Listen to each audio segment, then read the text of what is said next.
Es una costumbre consuetudinaria al cierre de un año, pues hacer el balance de lo ocurrido y dar cuenta y fe de las expectativas para el que viene. Hemos vivido un año particularmente complejo, por un proceso electoral de por sí verdaderamente en algunos momentos tenía ritmos inverosímiles, y a partir de eso en realidad hemos tenido una cantidad de problemas que nos han hecho dudar acerca de cuán bien estamos. Hay, sin embargo, por supuesto, como siempre, datos positivos. Los desafíos que tenemos para el próximo año también son importantes y cruciales. Por eso hemos invitado a un conjunto de especialistas, algunos de ellos están, como el caso de Hugo Neira Samanez en Santiago de Chile, el politólogo Carlos Alza, director de la Escuela de Gobierno de la Universidad Católica, Manuel Pulgar Vidal, exministro del Ambiente y líder en el clima de energía del WWF International, Fondo Mundial para la Naturaleza, el economista César Peñaranda y el doctor José Ugaz Sánchez también por teléfono. Bienvenidos, muchas gracias por estar con nosotros y sobre todo honrarnos en este análisis que es central, que es fundamental. Hay optimismo, hay preocupación, hay necesidad de ser realistas al mismo tiempo. Vamos a conversar en primer término con Hugo Neira Samanez, que está en Santiago de Chile, como vemos, lo ha contado hace poco en una estupenda entrevista que ha aparecido, que se va pues entre Santiago y Lima permanentemente. Hugo, muy buenos días, un gusto saludarte y retomar un diálogo que podríamos decir, imagínate, se inició en Expreso. Y sobre todo en temas como educación, que debo de decir, sin ser indiscreto, que ha sido una de las grandes pasiones de tu vida, Raúl, ¿no? Nos conocemos hace muchos años y yo sé cuánto le has dedicado de tu vida al tema de la educación, ¿no? Por eso te digo, pues, desde Expreso, tu preocupación naturalmente por las ciencias sociales, por el Perú, han sido siempre centrales.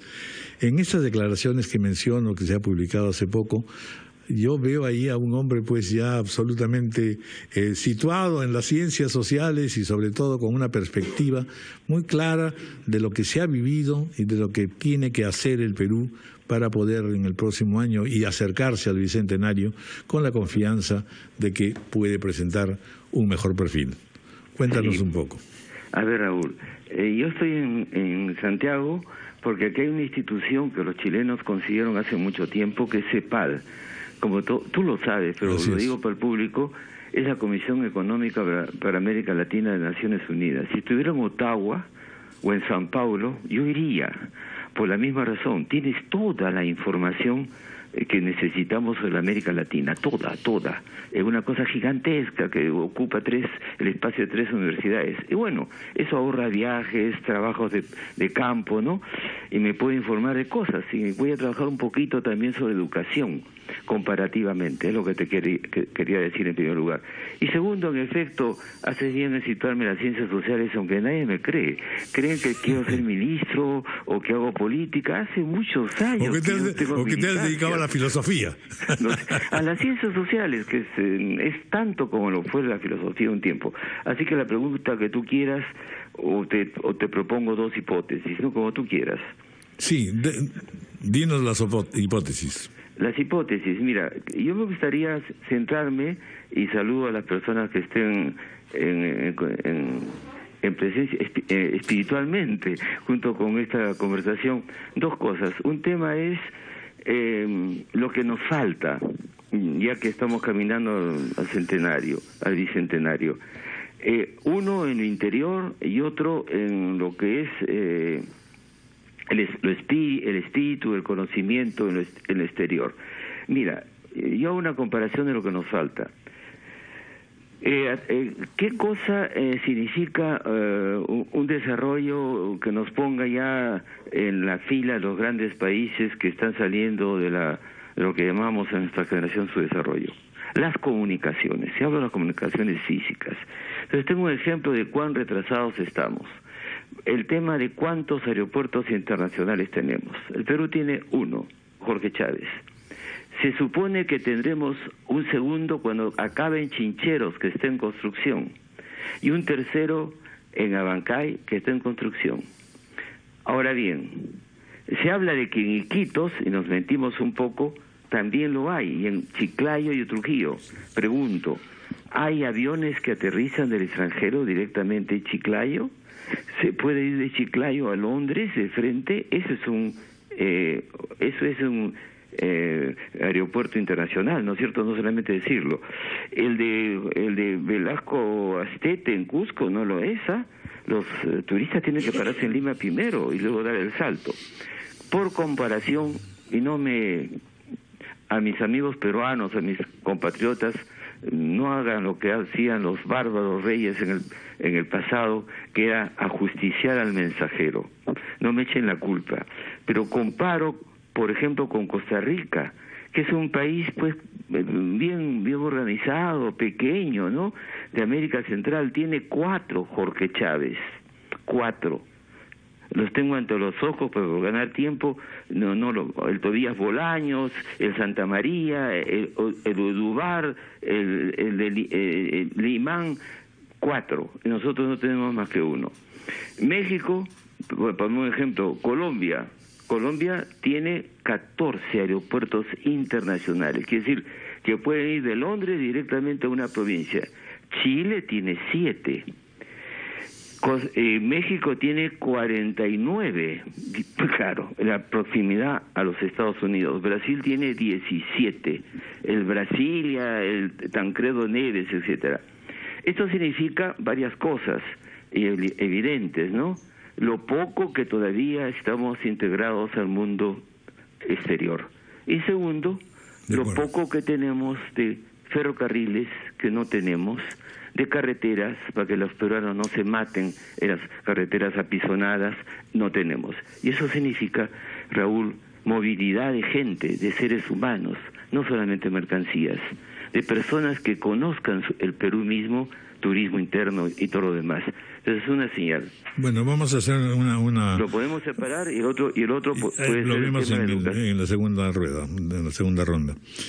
Bien, vamos entonces ahora a preguntarnos sobre otro de los rubros centrales que todavía no terminamos de tener definido, es decir, la situación económica y la discusión y el debate sobre la situación económica, no solo en lo que ha ocurrido, digamos, con el proceso electoral, lo que está planteando el gobierno, sino poder recapitular cosas que son elementales, es decir, el Perú ha tenido una etapa estupenda, esta etapa ya no se está produciendo. ¿Cuáles son, sin embargo, las necesidades de ponerse de acuerdo en tales y cuales cosas? ¿Qué hacer con todo el tema regional? ¿Qué hacer con todas las inversiones estatales? Todo esto lo planteo simplemente porque, sin duda, hemos estado más en la tormenta política que en el realismo económico, que es el que al final de cuentas definirá casi todo el curso de las cosas en los próximos años. Entonces, Peñaranda, bienvenido. Un gusto estar contigo, Raúl, esta mañana. Mira, has hecho una pregunta y parte de tu pregunta es una respuesta realmente, porque el tema es bien complejo. Si quisiéramos en pocas palabras hacer un resumen, un balance de lo que ha sido este año, tú lo decías, es un año atípico, porque hemos tenido una campaña electoral con mucho ruido político.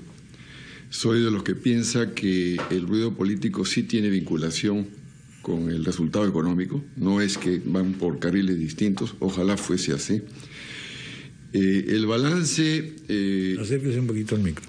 El balance diría que no es positivo, porque si uno mira del año, me refiero, si uno mira las grandes cifras, es un año por lo demás que ha tenido 7 meses con un gobierno, el del presidente Humala, y 5 con el actual. No es que son un semestre para cada uno, son 7 meses en el primero y 5 en el actual. Diría que el balance no es positivo porque si uno mira las grandes cifras, claro, vamos a crecer alrededor de 3,8 este año, el año pasado crecimos 3,3, positivo.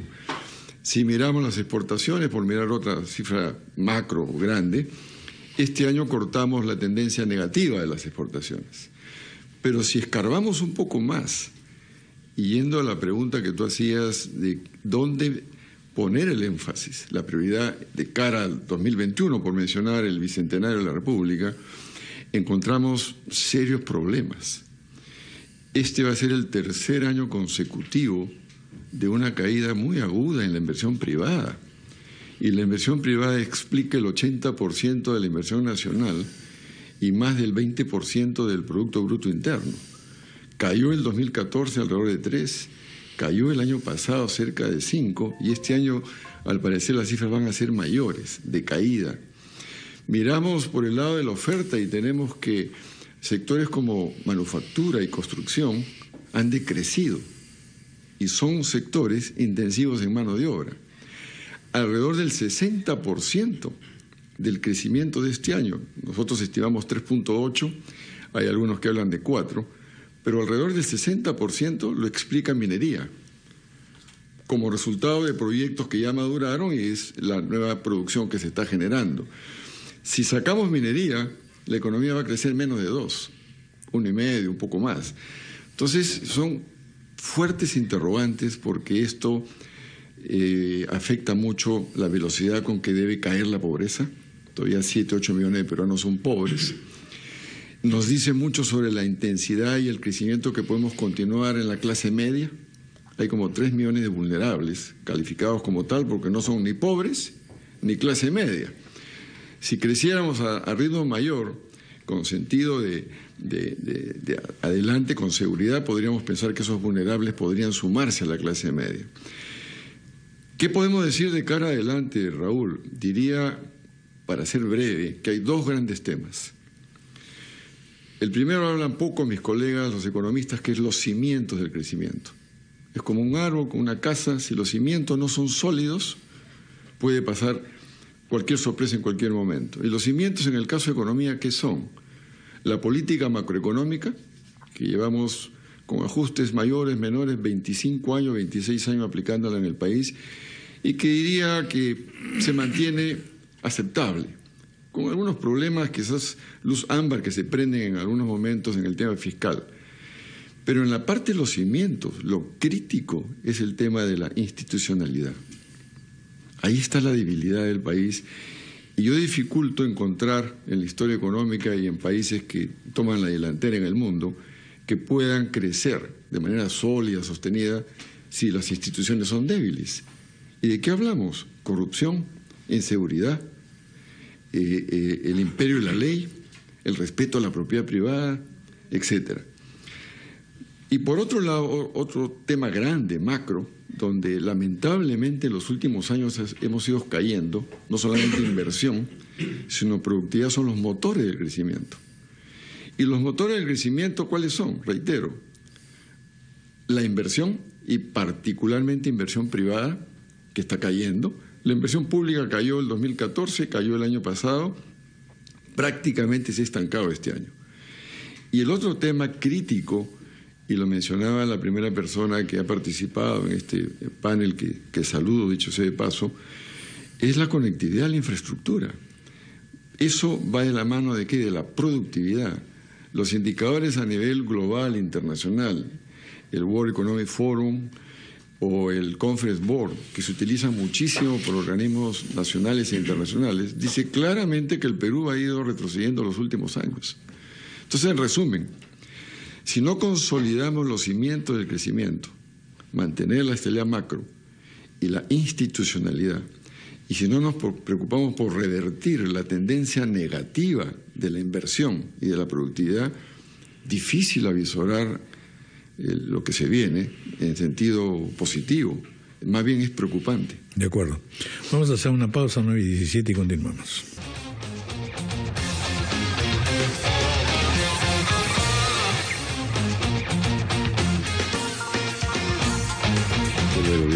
De la Universidad Católica. Justamente en la pausa ya decíamos que el panorama político ha sido complicado este año.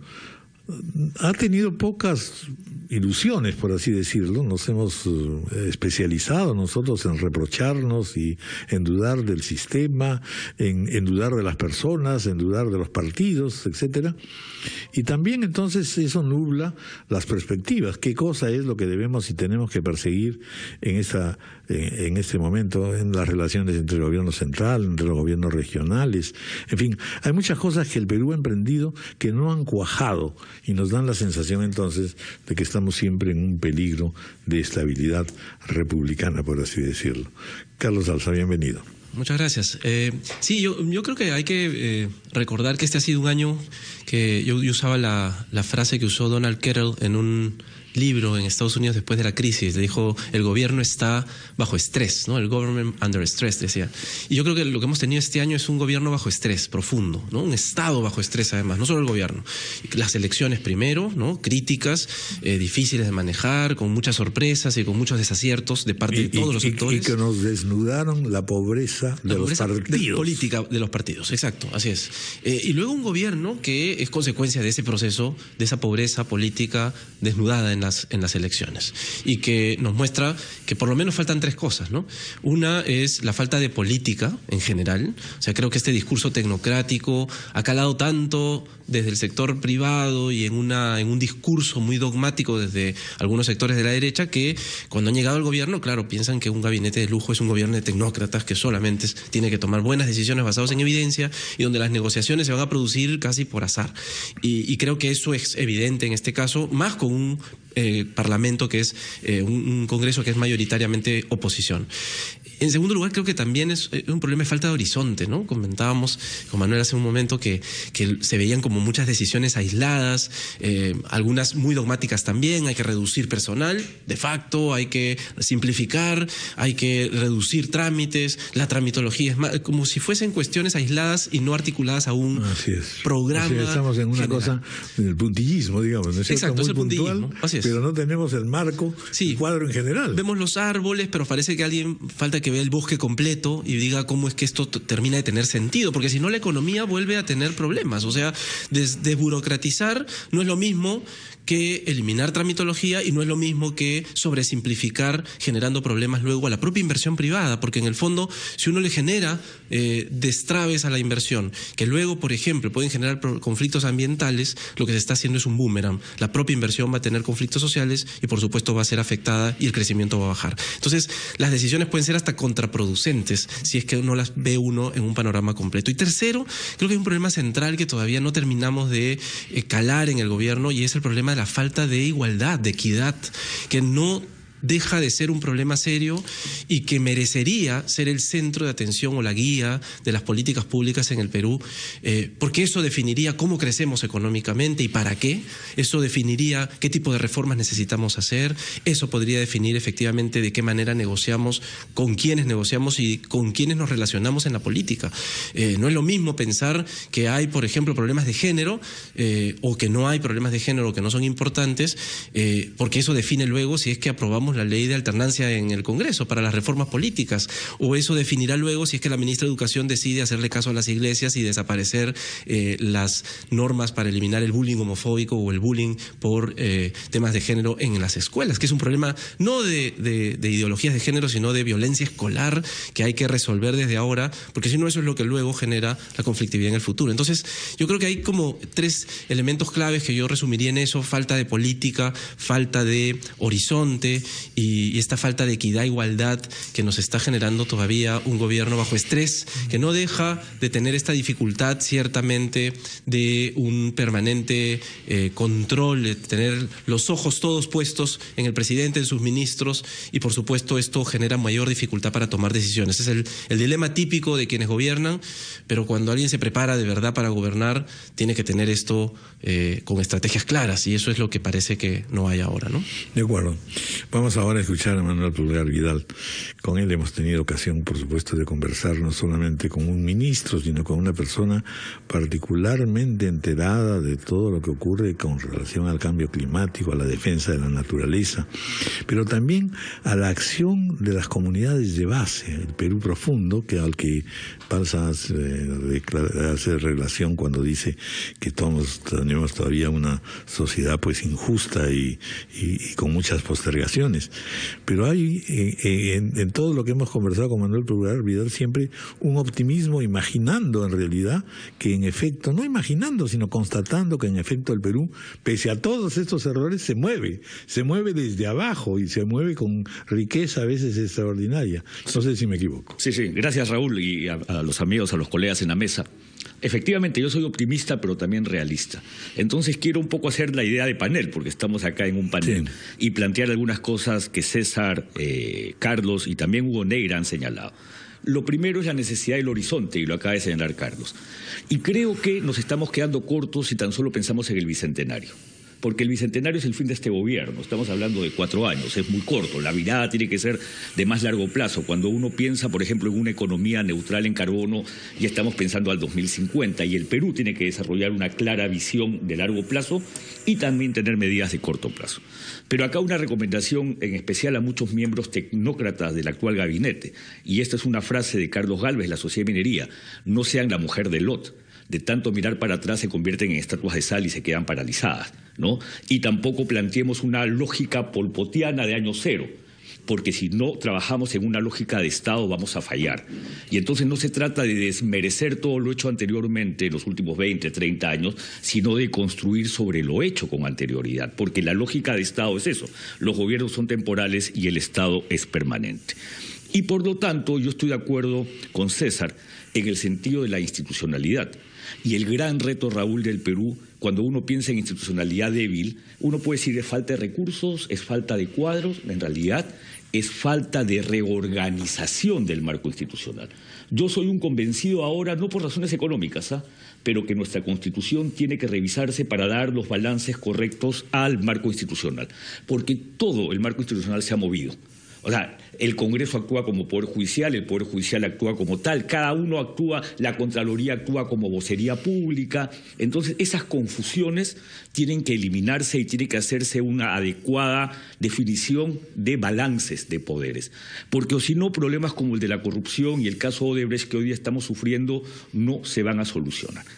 Pero a su vez, Raúl, ya entrando al tema ambiental, yo creo que en la parte ambiental el sector ambiente tiene que ser, como alguna vez lo escribió en un artículo, el 10º hombre, es decir, aquel que es valiente, que es atrevido y que plantea una agenda sólida, porque no necesariamente existe todavía un convencimiento en el resto del gabinete ni en los distintos niveles de gobierno para asumir un compromiso ambiental que el Perú tiene que asumir. ¿Y por qué? Porque el mundo se está moviendo, porque cuando pensamos en el Acuerdo de París y vemos que los países están definiendo metas al 2030, al 2050, están estableciendo nuevas tecnologías, están desarrollando nuevos marcos institucionales para definir la mirada de largo plazo, el Perú no se puede quedar atrás. Y no podemos perder la viada, y eso es un reto para el 2017, que obtuvimos cuando organizamos la COP20 el 2014 y definimos un compromiso climático que el Perú tiene que desarrollar. El Perú tiene que tener claros elementos de estrategia de crecimiento verde que empezamos a desarrollar a inicios de este año, tiene que establecer metas claras de decarbonización, tiene que establecer relaciones claras con comunidades, etc. Y esto me lleva a tu pregunta, que tiene que ver con el rol de las comunidades. Hoy día, para los oyentes y televidentes, vean un diario donde aparece la encuesta de lo malo. Y en el punto primero, 40% de los ciudadanos consideran malo los derrames de hidrocarburos. Y eso tiene su parte negativa, el derrame en sí, pero su parte positiva. Por primera vez yo veo que los ciudadanos reaccionan frente a una agenda tremenda como primer punto de lo malo a una consideración ambiental y social. Bueno, y eso te está reflejando. Ahí yo quiero reforzar algo más, es decir, nos la pasamos quejando del proceso de regionalización y descentralización, y sin duda hay muchos defectos, pero una de las realidades es que también ha crecido la conciencia ciudadana. Y ha crecido significativamente, y ese 40% es una base social que te ayuda a movilizar una agenda de responsabilidad ambiental y social bastante más sólida, con la cual hay que seguir trabajando. Y tener monitoreos independientes, revisar el ducto, revisar derrames, revisar conductas ambientales, haciendo participar a las comunidades, es la mejor manera de establecer un nuevo diálogo que sí es preventivo y no es reactivo frente a la cantidad de conflictos que hoy día se presentan. Y mis deseos adicionales para el 2017 es: tiene que seguir enfrentándose el problema de la minería ilegal con decisión. Lo dejamos eso para la siguiente. 9:29, hacemos una pausa.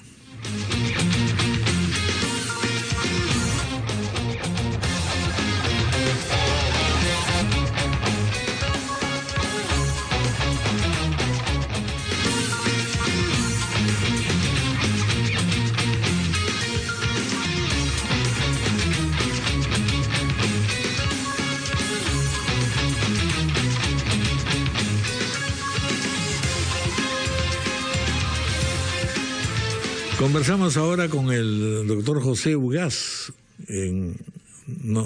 Todavía tenemos problemas. en la comunicación. Bueno, continuamos con Hugo. Hugo Neira. Dime, Raúl. Bueno, quedamos en la segunda parte de tu análisis. Sí, entonces, en primer lugar, es un placer. Se ha cortado la comunicación. Vamos a hacer una pausa, ¿no? A ver, Hugo, ¿nos estás escuchando?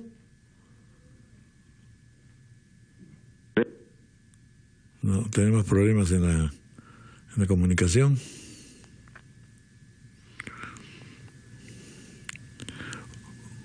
Vamos a hacer una pausa. No, continuemos conversando. Primero vamos a restablecer la comunicación. Vamos a continuar conversando. Ahora, veamos un poquito si hay la posibilidad de algún lado optimista, ¿no es cierto? Por ejemplo, en todos estos meses en los que los juicios han sido muy severos y muy críticos con relación a la manera, el estilo tan peculiar de Pedro Pablo Kuczynski, ya, estamos de nuevo con Hugo Neira. Hugo, ¿ahora sí nos escuchas? Ahora te escucho, me escuchas tú, ¿no? Sí, entonces, sí. Brevemente, estaba felicitando las opiniones de los amigos de la mesa y también pensando que hay un equipo técnico que respeto en el poder que va a poder enfrentar una situación que es la de haber tenido, perdón por decirlo así, pero una especie de vacancia del poder durante 5 años. En fin, y una situación casi de recesión en el mundo. Es muy difícil realmente, pero en efecto faltan perspectivas, en eso estoy de acuerdo. Yo quisiera concentrarme en un tema, la educación. Acabo de escuchar al rector Iván Rodríguez anteriormente. Quisiera añadir un elemento. Yo no hubiera comenzado personalmente por el tema de la universidad. Creo que esa ha sido una predilección del general Mora, dicho con todos mis respetos, más bien política. Si uno quiere enfrentar el tema de educación, debe hacerlo por donde comenzó a perderse nuestra educación que tuvimos, Raúl, tú y yo y mi generación, en la primaria y sobre todo en la secundaria. La secundaria, como se llama la media, en todas partes del mundo, era una buena media, que daban una formación científica, incluso a los que no les interesaba la ciencia, en secundaria, y una formación de humanidades a los que no les interesaba la literatura, la historia. Y alentaba lo vocacional, es decir, ¿no es cierto? Uno estaba mejor orientado sobre lo que quería hacer. Y la cultura general, Raúl, que existía en la secundaria, que para algo se llama media, se dan los conocimientos básicos, por el amor de Dios, con cursos universitarios, como ocurre en toda América del Sur y en el mundo, y con maestros. Entonces hay un desdén por el libro, el maestro y los cursos formales que se dan en otras partes. Me ocuparé en CEPAL por ver cómo anda la educación en otros países para compararla con el desastre peruano. Ahora, tengo un temor, no digo miedo, en ese un terreno... temor que la actual superintendencia de educación que se ha creado puede ser, no digo que lo sea ya, un instrumento autoritario, porque mañana cualquier superintendente puede decir a un rector que no haya un curso de este tipo, por ejemplo, como se ha hecho en Turquía, nada de ciencias políticas, o no me gusta tal profesor. ¿Qué nos impide que esa espada de Damocles cuelgue sobre la cabeza de todas las universidades, privadas o públicas, buenas y malas? Como sabemos, las hay buenas en lo privado y muy malas, las hay buenas en lo público y lo hay muy malas. A mí me parecería, es un tema que no se ha abordado. De acuerdo. Porque ahí es un problema, como dijo alguien de la mesa que agradezco y saludo, el tema de la conectividad. El tema de la conectividad es conectarnos también con el pensamiento, en un momento en que cualquier desarrollo, Raúl, tendrá que enfrentar, no solamente en Europa, sino en sociedades extraeuropeas, como es China e India, y ya lo hacen, con la ciencia y la tecnología en una época que nunca ha sido tan extraordinaria como esta de crecimiento por el conocimiento, por la materia gris, por la aplicación de nuevas técnicas y ciencias. Entonces, no nos hemos preparado para entrar al mundo del saber, al mundo de lo... Y no se crean las bases fundamentales. Tenemos que estar preparados para ser contemporáneos, auténticamente contemporáneos. Vamos de inmediato a conversar por teléfono con el doctor José Ugaz Sánchez Moreno, presidente de Transparencia Internacional, que ha últimamente también hecho declaraciones sumamente importantes con relación a la situación que está viviendo el Perú. Muy buenos días, José, gracias por atendernos. Buenos días, Raúl, ¿cómo le va? Bueno, muy contento de esta comunicación, sobre todo porque de lo que queremos es tener una idea, en fin, sobre este mal terrible y cómo podríamos ir trabajando de una manera más en profundidad y seria, que es la corrupción proliferante que cubre todos los sectores y áreas del país. Bueno, este año que se nos va es un año contradictorio, diría yo, ¿no? Porque por un lado, recordará usted que en campaña electoral, Proética hizo un evento donde fueron todos los candidatos, hubo unanimidad en las plataformas electorales de que la corrupción debía ser uno de los principales problemas a enfrentar por todas las tiendas políticas. Creo que es uno de los puntos en el que no hubo discrepancia alguna. Sin embargo, la realidad sobrepasa estas aparentes buenas intenciones, ¿no? Tan pronto tuvimos un nuevo gobierno, el escándalo Moreno, luego las computadoras del Congreso, y ahora tenemos la penosa situación en la que hemos perdido a un muy buen ministro, precisamente pretextando una situación de corrupción. Entonces, yo creo que en este momento que estamos en los preliminares, como diría el maestro Kuroiwa, de los temblores que anuncia algún terremoto que va a ser más allá de los 9 grados, me refiero al caso Odebrecht, tenemos que estar preparados, y la clase política debería estar preparada para enfrentar el 2017 este cúmulo de información que va a involucrar al menos a 3, si no 4 gobiernos de este país en los más altos niveles de la política peruana, y creo que eso puede ser realmente o una situación devastadora o una ventana de oportunidad, como han señalado varios analistas, para empezar el diseño de un nuevo Perú tratando de reducir los niveles de corrupción para invertir en desarrollo, porque al final, ¿de qué estamos hablando? De cientos de millones de dólares que se van y que podrían estar en este momento resolviendo nuestros problemas básicos de educación, de salud, de nutrición, de vivienda digna, reducir la inequidad que en el Perú siempre ha sido un mal endémico. Pero ¿por dónde comenzar la lucha contra la corrupción? Por lo pronto uno suele dirigir la mirada al Poder Judicial, donde también la cosa es bastante desoladora. Bueno, este es un fenómeno que requiere 2 tipos de acciones preventivas y por otro lado las de sanción e investigación. Yo creo que tenemos un muy buen punto de partida ahora. A iniciativa del actual presidente se creó la Comisión Presidencial de Integridad. Estas personas que son destacados ciudadanos del Perú han presentado un plan de 100 propuestas entre las que hay de corto, mediano y largo plazo, y eso debería convertirse en el Plan Nacional Anticorrupción. Me parece una muy buena idea que hayan decidido llevar a la próxima sesión del Acuerdo Nacional esta problemática. Se está creando en el Ministerio de Justicia una oficina de integridad, y creo que deberíamos empezar primero por revisar las políticas preventivas en materia de corrupción. Una campaña cultural me parece indispensable, educativa. Tenemos que transitar de una cultura de la corrupción a una cultura de la integridad, y por supuesto reforzar los ámbitos de sanción. Como usted muy bien señala, el Poder Judicial y el Ministerio Público aquí juegan un papel fundamental.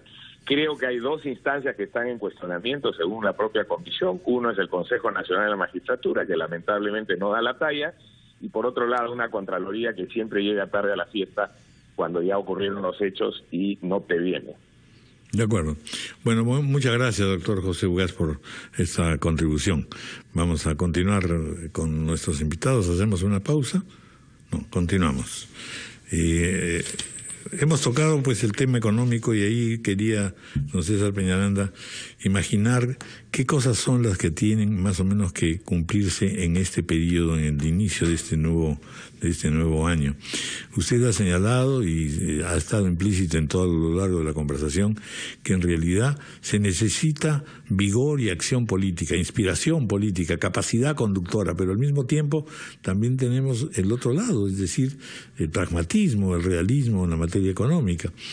Yo comentaba en estos días que independientemente de todos los sobresaltos y peleas terribles que hemos tenido, sin embargo, hay toda una serie de medidas económicas que se han tomado que no se han comentado suficientemente, algunas de las cuales son particularmente interesantes, y en todo caso pareciera una necesidad absoluta sentar ciertas bases, aunque muy pocas y pequeñas, ciertas bases de estabilidad en la parte económica.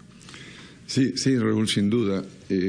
Permíteme iniciar con lo siguiente, porque me alegra mucho escuchar a todos los panelistas y tú lo pusiste el tema oportunamente, que es el tema institucional. No lo voy a ampliar porque da para mucho el tema institucional. Como economista reitero que es básico para consolidar los cimientos sólidos si queremos crecer, no solamente 1 o 2 años.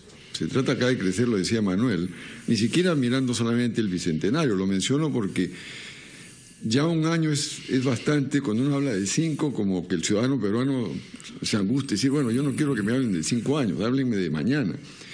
Pero sin duda que hay que mirar con visión de mediano y largo plazo, y el tema institucional es clave. Pero aterrizando más, Raúl, y si tuviéramos que decir qué viene el año 2017, yo pondría como titular de los medios de comunicación, el 31, el reto económico del 2017 y que puede sentar la pauta para lo que viene después, es revertir la tendencia de la inversión. Difícil pensar en enfrentar los temas sociales, los mismos temas políticos, el darle una esperanza a los 7, 8 millones de peruanos que puedan salir rápido de la pobreza, seguir incrementando la clase media. La demanda interna está cayendo, el consumo privado crece a menor ritmo. Necesitamos revertir la tendencia negativa, 3 años seguidos de la inversión privada, 2 años de la inversión pública y prácticamente estancada ahora. Entonces uno se pregunta qué hacer, y creo que en ese sentido lo que está haciendo y está anunciando el Ejecutivo va en buena dirección. La pregunta ahora es, pasemos del decreto legislativo y de lo que ya está planteado a la ejecución. A la praxis. Porque ahí es donde, y lo digo por experiencia, por haber participado en algún tiempo en esto, ahí es donde uno se encuentra con serias dificultades. Y yo creo que se puede lograr revertir esta tendencia, particularmente en la inversión privada. Y permítanme insistir mucho en la inversión privada, porque si no lo logramos, difícil poder tener seguridad de que la economía puede retomar una dinámica de crecimiento que asegure creación de empleo. ¿Cuál es uno? 3 temas menciono muy rápido. Uno es tener éxito en el destrabe de la cartera de alrededor de 18.000 millones de dólares que se ha establecido el Ministerio de Economía y Finanzas. No es fácil. Hay que avanzar fuerte en eso. Número 2, y va al encuentro esto del tema de distribución de oportunidades o distribución de ingresos. A mí como economista me gusta hablar más de distribución de oportunidades que de distribución de ingresos. Y de paso, tocar el tema de la descentralización. Y voy a los conflictos sociales, que tiene vasos comunicantes con toda la economía. A veces se piensa que los conflictos sociales son básicamente para el sector minero petrolero, y que está estancada la inversión. Hay una cartera de 56.000 millones de dólares para inversión en minería vinculada a regiones muy pobres, Cajamarca, Huancavelica, Capurima, que si salieran podría mover fuertemente esas economías.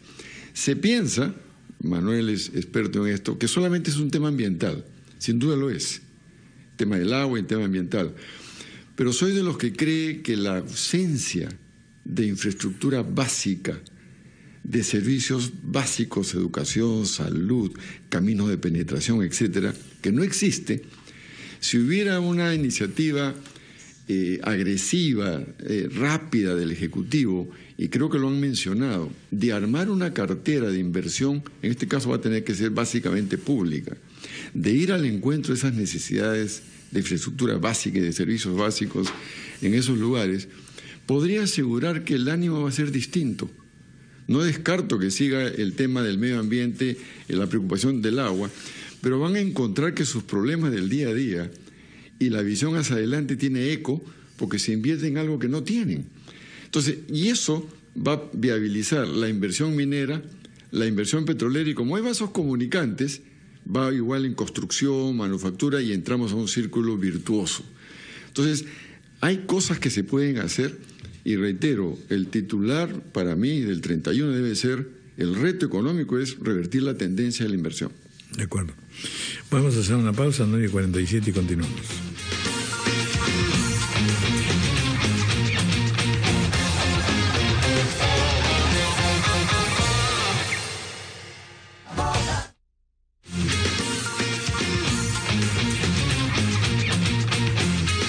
Continuamos con esta tan interesante en discusión y conversación en Enfoque de los Sábados, escuchando a Manuel Pulgar Vidal. ¿Cómo le parece el recorrido hasta ahora y qué iniciativas piensa usted debiéramos movilizar especialmente para el próximo año? Interesante. Yo tengo dos propuestas sobre lo que se viene debatiendo. Una, incluso a RPP, yo creo, Raúl, que el tema institucional merece que programas como el que ustedes lanzaron, El Poder en tus Manos, trate, no solamente ahora que a la siguiente elección, sino desde ya temáticamente, por institución, formas de ir mirando salidas a esta debilidad institucional. El Poder en tus Manos tiene la fuerza de un medio como RPP y creo que el Perú merece iniciar esta discusión porque, claro, el riesgo de la Constitución o de abrir un debate constitucional siempre existe, pero creo que los medios pueden apoyar mucho con El Poder en tus Manos a este tipo de soluciones. Y un comentario en relación a lo que César ha comentado de manera indirecta, porque no mencionó el adelanto social, pero creo que César se estaba refiriendo a esta medida llamada adelanto social como forma de prevenir conflictos. Yo creo que el adelanto social es bueno, pero le hace falta una pieza. Porque ¿qué es lo que suele ocurrir en los conflictos? Si el Estado llega con inversión pública a estas regiones pobres a desarrollar infraestructura, nadie va a entender que es algo que tiene que ver con generar las bases para que se promueva inversión. Van a entender que es responsabilidad del Estado hacer este tipo de acciones, por lo cual la tercera pieza, que es la empresa privada, no puede quedar excluida. Es decir, tiene que ser la comunidad, el Estado y la empresa privada. Y si uno habla de proyectos mineros que tienen largos tiempos de maduración, en realidad lo que deberíamos tener son programas de inclusión social productiva, que incluyen el adelanto social, pero a su vez las empresas que se comprometen a generar las bases para que en el transcurso de los 5, 7 u 8 años que demora un gran proyecto puedan incorporar a la comunidad a ser agentes productivos reales. Yo creo que un programa de inclusión social productiva es fundamental como complemento al adelanto social. ¿Tenemos algún adelanto en este momento en el país de inclusión social productiva? No, no existe. No existe como estructura organizada de manera tal que tú digas, mira, tengo en Huancavelica este proyecto cuya maduración va a ser 7 años y vamos a trabajar con el inversionista y con el Estado a desarrollar una agenda para que cuando el proyecto madure, la comunidad tenga realmente una base sólida, porque cuando llega una inversión grande lo que encuentra es una gran desigualdad, una poca capacidad incluso de prestar servicios al inversionista. Eso en relación a los comentarios fundamentalmente de César. Y también un tercer comentario en relación al destrave. Está bien que las cosas se destraben, pero no a cualquier precio.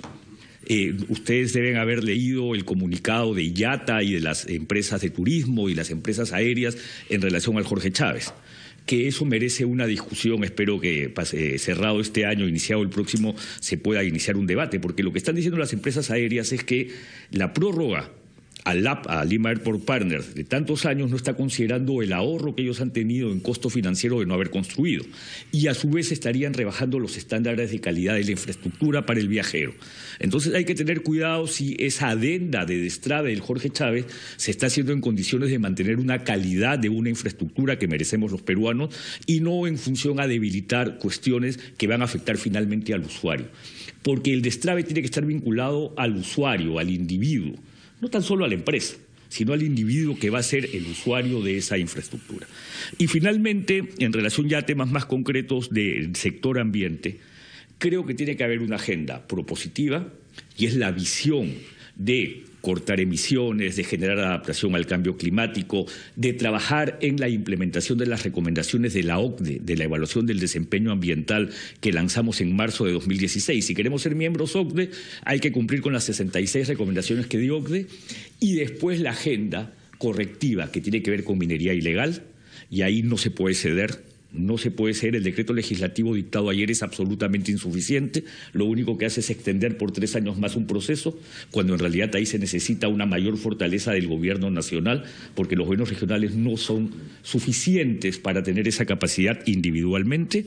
El tema del ordenamiento territorial y la necesidad de continuar con esa agenda, y en la parte también de conservación, Pacífico tropical. La creación de esta área protegida Pacífico tropical está suficientemente madura. Yo lamento que no se diese mientras yo era ministro, intenté y luché, hubo mucha oposición de algunos sectores, pero la creación de un área protegida Mar Pacífico tropical es una meta que estoy seguro podemos cumplir el 2017. De acuerdo. Vamos a escuchar ahora a Carlos Alza. A mí me parece que un aspecto que es central en términos políticos es saber si efectivamente hasta el momento podemos caminar con una debilidad tan grande en los partidos políticos. En otras palabras, ¿qué otros términos de agrupación conoce o se pueden hacer o plantear para que un país pueda ser conducido y con la satisfacción de la participación de los ciudadanos? Es decir, es algo dramático, está ocurriendo en el mundo entero, efectivamente, ¿no es cierto? Pero claro, en España los partidos clásicos están hasta las patas, pero aparece un movimiento, si se quiere, que asusta a medio mundo, Podemos, pero está de todas maneras allí. Todos suponen en el Perú que una de las cosas que puede pasar con este desmembramiento y decaimiento de los partidos es que de repente la extrema izquierda sale adelante, ¿no es cierto? Y al final de cuentas lo que sí tiene implícitamente preocupado al ciudadano es ¿qué diablos hago yo para participar? En otras palabras. Sí, yo coincido con la mesa en el sentido de hacer reformas institucionales, porque la institucionalidad efectivamente importa. El gran problema y la gran pregunta es ¿qué institucionalidad es la que importa? ¿Y para quién? ¿No? Porque no es lo mismo promover una institucionalidad, por ejemplo, política, en el sentido de promover la existencia de partidos, que promover la institucionalidad política para promover organizaciones o movimientos regionales, ¿no? Que son más atomizados y que por lo tanto hacen más difícil el proceso. Promover las reformas políticas y promover los partidos implica que, por ejemplo, puede haber de repente un partido muy de derecha y otro muy de izquierda, y que los dos puedan ser válidamente y puedan gobernar alternadamente en algún momento en el Perú. Y eso yo creo que es una institucionalidad que nadie quiere, o muchos no quieren, y por lo tanto se oponen. Y entonces, claro, por un lado reclamamos más esa institucionalidad para efectos políticos, pero cuando la izquierda se organiza, de pronto la bombardeamos si es que llega a la municipalidad, la bombardeamos si es que llega al gobierno, la bombardeamos si es que se empieza a fundir. Igual pasa con la llamada ultraderecha o derecha. Igual, o sea. ¿Por qué? Pero tengo la impresión de que es bien importante, porque finalmente, ojo, lo mismo ocurre con la institucionalidad en lo económico, ¿eh? Reclamamos institucionalidad económica, pero luego cuando se trata de generar organismos que son sólidos, como la OEFA, por ejemplo, para hacer supervisión, fiscalización ambiental, empieza a hacer su trabajo y inmediatamente le queremos quitar los recursos, Indecopi sale y empiezan los conflictos de la inconexión de la gestión pública. Entonces yo creo que allí hay una necesidad, y me parece que es muy importante la pregunta, porque creo que hay una necesidad de repensar y discutir abiertamente estos modelos sobre los que nos estamos ubicando en la discusión de lo político. Yo he hecho varias veces en esta misma radio el mea culpa académico, ¿no? Porque creo que nuestra discusión sobre lo que son los partidos políticos es una discusión que nos hace mirar a los demócratas y a los republicanos, a los... Suele ser exquisita y ajena, y distinta y diferente en razón a traer y pensar una ley de partidos que finalmente observa y mira realidades que no son necesariamente las nuestras. Entonces, ¿qué cosa es un partido político y cómo se va a constituir? Creo que es una deuda que tenemos como discusión sobre lo político en el Perú. Y que los políticos tienen también la obligación de hacer, por supuesto, porque sus formas de intervención son distintas. Entonces, claro, uno puede pedir en la ley de partidos que existan comités distritales y oficinas en todas las regiones, pero eso ya no es real, porque hoy día existe internet y porque la gente se reúne de otra manera. Uno puede pensar que hay de derechas y de izquierdas, pero hoy día hay partidos identitarios que se reúnen porque son mujeres, porque son LGBT, porque son indígenas, y así van a ir construyéndose, y no hay que temer a esa diversidad que finalmente va a ir apareciendo. Y ojo, cuando ocurra que hayan partidos, va a ocurrir lo que hoy día ha ocurrido con el Congreso. un partido de oposición y uno distinto en el gobierno. Uno de oposición en el Parlamento y uno distinto en el gobierno. Y entonces se van a empezar a producir ese famoso check and balance del que todos hablamos. Y estas censuras y por lo tanto interpelaciones podrían ser frecuentes. Entonces, digamos, estamos ante un espacio en el que yo creo que hay que repensar mucho más qué tipo de institucionalidad queremos y discutirla. Yo concuerdo con lo que dijo Manuel hace un momento, que el gran paso es optar por 2 caminos que a mí me parecen fundamentales. 3, diría yo. Uno, que ya no se puede gobernar bajo el criterio de que el gobierno central es el que va a poder hacerlo todo. Y creo que la relación con los gobiernos regionales y locales es absolutamente indispensable. De hecho, creo que además, en un contexto como este político, el gran aliado del gobierno nacional tienen que ser precisamente los gobiernos regionales y locales, porque además con ellos es que se va a lograr la inclusión social, el adelanto social, etcétera. Y lo segundo es que hay que volver a la sociedad civil, porque si no hay sociedad política, hoy día la sociedad civil sí funciona. Hoy día la sociedad civil se levanta si es que hay una norma que no le gusta. Yo digo, si alguien toma una decisión en el gobierno, la gente se va a salir a las calles y va a reclamar, y va a generar un conflicto social. Aparte de las protestas digitales. De las protestas digitales y de los memes y toda la cultura digital que existe hoy día, que genera mucho más impacto a veces que cualquier discusión. Yo siempre en una me mesa. paso diciendo que los memes que se publican son extraordinarios. Extraordinarios, sí. Debieran reproducirse. Mejor que un debate congresal. Pero lejos. Lejos. Bueno, muchas gracias. Terminemos además con sonrisas y con esperanzas en realidad. Un feliz año a todos ustedes. Lo mismo feliz año a Hugo Neira y a José Ugaz, y por supuesto a todos los peruanos. Y vamos a ver, de todas maneras. Cuidado de Donald Trump. Pero bueno, será materia de